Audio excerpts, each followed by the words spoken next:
Bonjour à tous. Il est parfois des subtilités que l'on ne peut voir qu'au travers du texte original, ou plus exactement au travers d'une connaissance de la mentalité des temps hébraïques. Un de ces passages se trouve dans le livre de la Genèse, au chapitre 27 et au verset 27. Le passage nous dit que Jacob et Ésaü grandirent. Ésaü devint un habile chasseur, un homme de la campagne. Mais Jacob fut un homme tranquille, qui restait volontiers sous les tentes.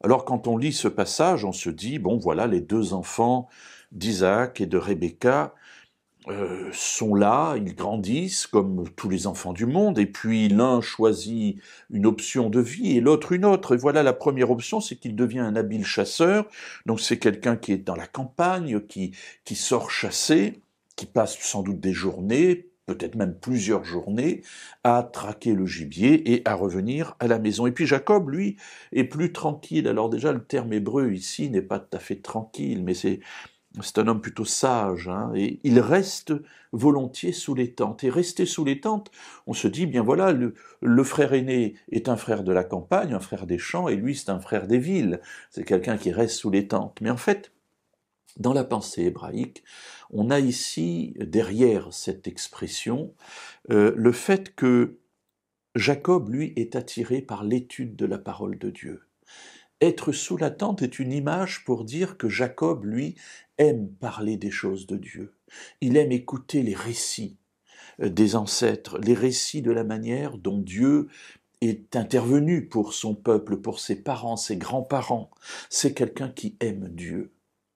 Et on voit tout de suite que finalement, la différence qui est faite ici dans ce récit n'est pas simplement d'être quelqu'un de la campagne ou quelqu'un de la tente, mais c'est une personne qui est d'abord attirée par la vie de notre monde, où il faut chasser, il faut vivre, c'est une époque où on n'a pas d'argent liquide qui nous est donné pour notre salaire. Si on veut manger, il faut aller à la chasse. Si on veut manger, il faut cultiver la terre.